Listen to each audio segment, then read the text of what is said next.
Hegarates agnosias kakia epiclise passanten gain kai symphere ten ento somati katekekles menein psychein me eosa enormizestai tois tes soterias limesi. So now Hermes gives us the reason why, if we are able, we should look upwards. We should seek out this other way of life. Because, the gar here, because he kakia. Now this word actually means evil, or the opposite of virtue. But I think Liddell Scott also gives damage. So the damage caused by, or the non-virtue of agnosia, our ignorance. Now he's addressing us, because the damage caused by your ignorance, epiclise, is flooding passanten, the entire earth, or all the land, everywhere.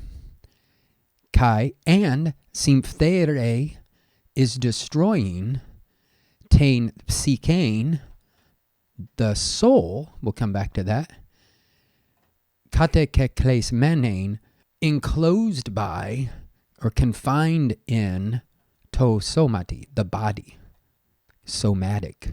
Of course, psyche we know as soul.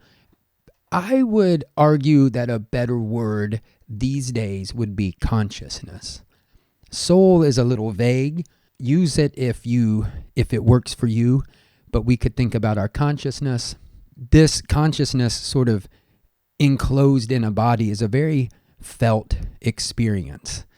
And we might even avail ourselves of some Hindu thinking or Indian thinking and talk about the soma, the body, as being the gross body, and the psyche as being the subtle body. And of course, the subtle body is where the chakras are located. And it's this which would travel from body to body in reincarnation, or metempsychosis, that same word psyche there. Now, to what extent our ignorance causes our consciousness to be destroyed, I think the idea here is that it's keeping our consciousness in this plane of manifestation. It is keeping our consciousness from ascending to its rightful place, if you will. Me eosa enormizestai tois tes soterias limesi. And that's kind of what is being described here. So this kakia, this badness or damage, is preventing, is not allowing the soul, understood, to find, we'll have to say, a safe harbor.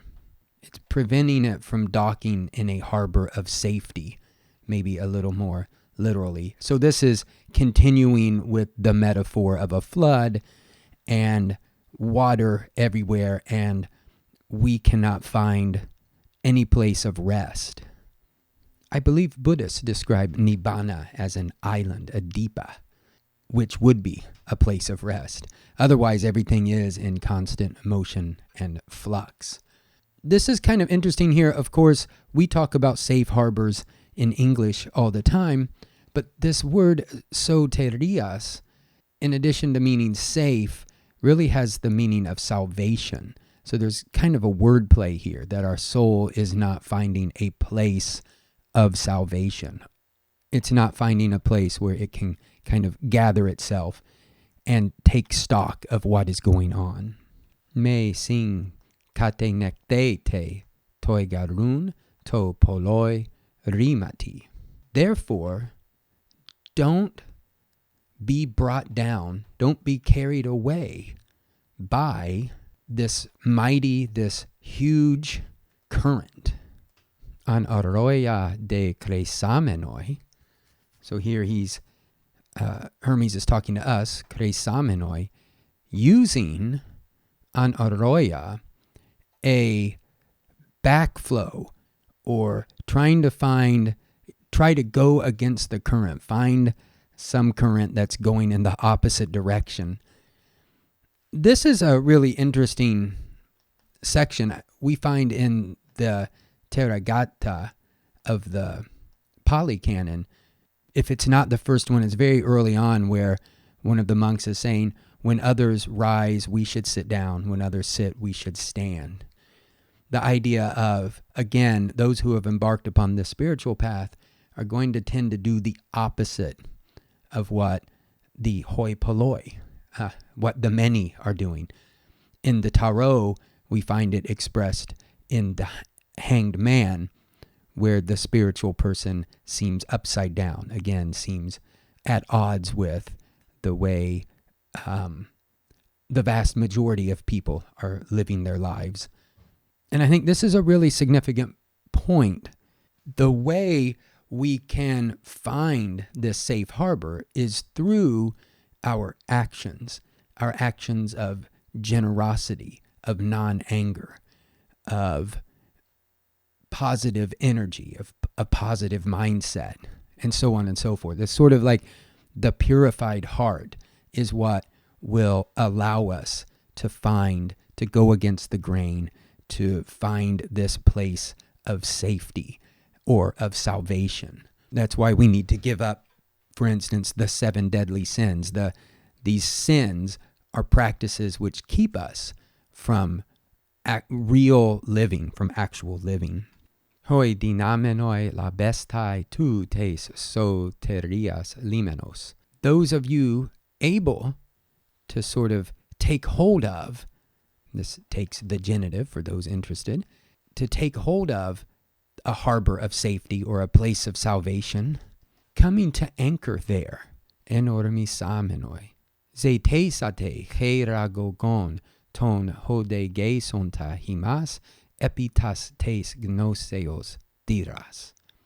Seek out, this is the imperative, seek out ze te sate heragogon, a guide who, we have this participle describing the guide, hode geisonta, who will lead, or a guide who will lead you, epitas diras, to the doors, tes gnoseos, of gnosis, of true knowledge.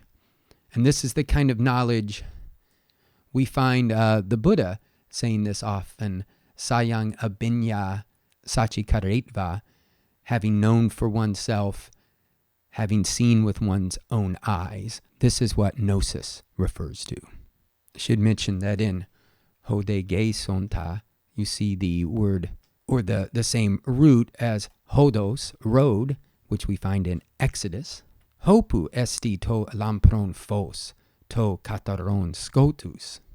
Where there is a bright light, a radiant light, completely free of darkness.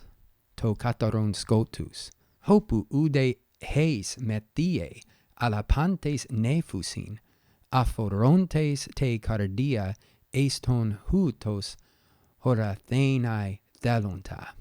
Where there is not a single person drunk, but all are self-controlled, looking or taking sight of, and taking sight of with the heart, which we said before, this isn't the same as our sensory perception sight, that which wishes to be seen. This is an interesting point because what we're missing out on is something that wants to be visible.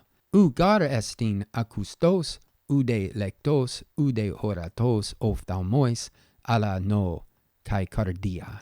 And this, I think, is explaining our te cardia. For it cannot be heard, akustos, like acoustic, nor spoken of, nor seen, horatos, with the eyes, but understood, seen with know, the mind, and the heart. So seen maybe with our consciousness and the core of our being.